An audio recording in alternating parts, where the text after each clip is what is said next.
Imagine a future where you set up your phone, you take a photo on Christmas, indoors, bad lighting, and it comes out great. It looks like you went and hired a photographer. That's essentially what's gonna be happening. You're gonna be on the beach, you're gonna be with your family, and you're gonna say, hey, you know what? Let's take a family photo, selfie camera, rear camera, whatever. And you're gonna see the photo and you're gonna say, man, this looks amazing. Let's add some soft lighting. Let's take away that harsh sun, that harsh shadow, because it's gonna learn our faces more and more. So when the edit happens, it's not gonna screw our face up and make us look like aliens. This is a real photo from an actual iPhone. Nothing special, decent lighting, right? Now, 30 seconds later, this is the new photo. AI has stepped in and transformed it. What's just happened is going to change what you think about photography, especially in the smartphone world. You see, our iPhone cameras and hardware, they're doing wonderful, but with a bit of AI in it, it's gonna completely transform the way we see photography. And I'm gonna show you exactly how to do it, how to get amazing photos on your phone so all your friends see it on social media and say, dang, this is pretty sick. But before we do that, I gotta explain something that matters. So here's the thing. I used to be that guy that was like, man, I wanna take really cool photos, but I just can't get it right with the iPhone, and I think I'm gonna go out and buy an expensive $2,000 camera with the lens and everything. And I'm not talking about the hobby photographer, the enthusiast. I'm talking about the normal person like you and me, the mom and dad, the husband, the boyfriend, girlfriend that just wants to go on a family or a cool trip or a getaway or enjoy the weekend, but get some nice photos for the gram. And when you have the DSLR, the mirrorless option, it is nice. The technology, the level of clarity, the lighting, everything, it is really good, but it takes so much effort in this instantaneous world now to always go back, export it, put it in Lightroom, Photoshop, all these LUTs and colors and grades. And it kind of just takes away from the moment and it just turns into another task you have to do later on. But then something changed. We got rid of the point and shoot cameras, and then smartphone photography just went to another level. I remember when the iPhone first came out with the 12 megapixel and it had a billboard that said this was shot on iPhone. We were all blown away. And then Samsung and then Google Pixel jumped on board. Now that AI is here, I'm talking about AI learning the phone camera system. What it's gonna do now is every time we take a photo, it's gonna integrate the filter right in the photo as you take it. No more post-processing in Lightroom or Photoshop and all these crazy programs that have a huge learning curve. Everything's gonna be simplified in the palm of your hand. Here's what a lot of people don't realize about their smartphones. The hardware inside and the software is already amazing. Some of the smartest people on the planet have designed that little tiny sensor to take amazing photos, now up to 100 to 200 megapixels. So the only problem is when you snap the photo, the phone doesn't truly see what the human saw. We see a breathtaking moment, we see a birthday party, someone turning 90 years old, your first child taking their steps. All those things are nice and important, but when you take the photo, it's either too saturated, over contrasty, the detail's not there, the lighting's a little off, because there's only so much that sensor could do. And this is where the story gets interesting. When I used the iPhone, I was like, okay, these photos are pretty cool. And it was super easy just to pull out of your pocket and snap a photo. But then ChatGPT Image 2 came out. But once I seen what ChatGPT could do and Instagram and all these filters online that are doing, they're literally taking our photos and turning them into masterpieces. Not just adding a filter or a LUT, it's actually transforming the whole entire vibe of the photo. So I went through my camera roll and I took those mediocre photos and I placed them in ChatGPT and all the other AI software programs, and I realized how much they could do in making the photo look better than when it was originally shot. And here's the real kicker. A lot of times it won't even change anything about your face, your hair, your eyes. Sometimes AI could be a little wacky. It could keep everything the same. It just gives you that look of a Polaroid look or a dirty flash look or a bright flash or 90s theme, 80s, nostalgic. So check out this photo I took. It's a regular scenery. My daughter's having a good time outside, playing with the slip and slide, and then see what AI does to it. This photo right here of my wife and I hanging out, having a good time, Christmas, back at Newport Beach. Lighting's a little off.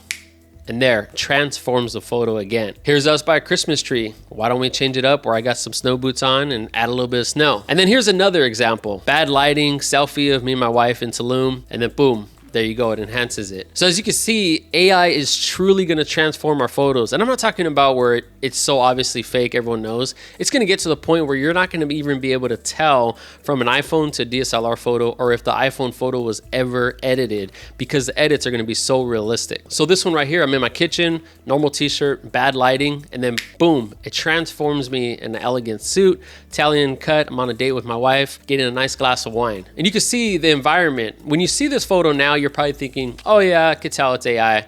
But if I were to send it to someone and never even mention it, majority of the people would wouldn't even know. They'll just be like, hey, nice place, where you at? So what people spent years in Lightroom and Photoshop trying to make a photo look better and add more imagery and contrast and dynamic range, AI has taken it to the next level and simplified it to where anyone's going to be able to do it. And here's the crazy part. Once AI is fully integrated in our photos, not just with filters, but true AI enhancement, it's going to get to the point when you snap the photo, it's going to say, hey, these are the 3 filters we have. Pick which one you like. And then from there, you're going to decide which one works for your scene, which one works for your view, your taste. And it's truly just going to put editing all in one. I almost feel bad for the apps that have crazy heavy editing, which will still have their use cases. But for the common people like you and me that maybe pay 20, 30 bucks a month for a subscription, we're not going to really need it anymore, because once it integrates in our iPhones, our Samsungs, our Google phones, any other brand, you're going to realize that that software is kind of outdated and it's a huge task you don't even want to go with.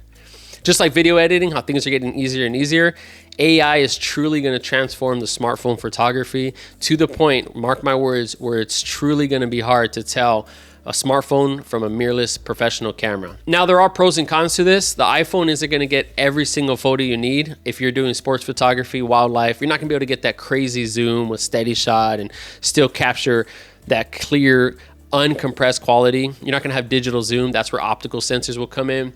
And then also in low light, if you're doing low light photography, especially video, it's definitely not going to be able to hang. But even with low light, AI is still taking over. Now that these sensors are going to start to have stabilization in them, you're going to be able to hold the shot and hold the shutter open a little longer, giving the sensor more light. That will have its place. But compared to a full frame DSLR or even an APS-C, it doesn't really stand a chance.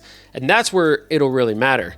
But majority of us are going to be taking photos, you know, nice lit environments, outdoors, in restaurants, sometimes a little dim, but you know, it has that selfie flash. Things like that are really going to make a difference. And that's where photography in the smartphone is going. But now that the smartphones are just getting better and better, it's really going to come down to, why would you even really need a DSLR anymore when the phone is going to do everything good enough as is? Especially because hardly any of us ever print photos. We have a few photos we printed in our house, but we're not printing hundreds of photos like back in the day when you go to the pharmacy or CVS or Walgreens and you print an hour print. That doesn't really happen anymore. And here's where it gets crazy. This is just the beginning of AI photography. Once the language model starts learning more and more who you are, your face, you're going to have your own digital ID. And I'm not talking about the one at TSA. I'm talking about the one for your smartphone. It's going to learn who you are. You ever use ChatGPT or Claude, and it kind of knows who you are already. At least for me, it knows the car I drive, it knows where I live, what type of groceries, the food, the things I look for. It has all my information. So imagine that in a smartphone now. Every time you take a photo, or your wife, your husband, your friend, family, it's going to know who you are in that photo. And if it needs to correct it, it's going to correct it. It's going to know the lighting. It's going to know your skin tone. And it's just going to get better and better. And in fact, if you get really good at AI photography and learn the prompts and load everything in, you're really going to have an understanding of how well this could take off. Now, you're probably wondering, how do we get these type of photos and how do we edit them? Well, since the AI isn't integrated fully in our phones yet, a real easy way is ChatGPT. They have the image 2, and then they have other companies like Higgsfield or you can use Runway ML. Those are very pricey and it gets a little ridiculous. But if you want the simplicity of just putting a prompt, a photo, and then adding a prompt to it, in my opinion, ChatGPT image 2 works really well. It's fairly simple. They actually have pre-made filters built in. That way you could integrate it a lot easier. And say you don't have ChatGPT and you want to go another route, you could actually just use the app on IG. When you upload a story onto Post, you go on the top right and those 3 little stars, that's going to give you a plethora of some nice filters. Not just filters, but AI transforming filters. They have the dirty flash, the nostalgia, the hard flash, the dreamy look, sunset, golden hour. All of these filters, they get applied onto your photo and truly transform them. When my wife and I have been posting photos lately, people are always asking like, wow, what filter is that? Or how'd you get that photo? Wow, that looks so cool. And when you see the photo, majority of it looks really legit, doesn't really change your face much. You have to play around with it. It is limited, but it does give you a pretty crazy look. So that's where I would start if you really want to enhance your photos. But in the near future, I could almost guarantee you that AI photography is truly going to be integrated in our smartphones. It's going to come to the point where editing is not going to even be a process anymore. It's just going to be a click, a swipe, and truly a thought. You're going to save the photo and no one's going to know. It's just going to look great. It's going to look realistic. It's going to have the right colors, the temperatures, the grading, everything you could think of. And this is truly where smartphone photography is heading. It is already here. This isn't the future. This is happening now. If you like what you see, go ahead and like, comment, and subscribe, and I'll see you in the next one.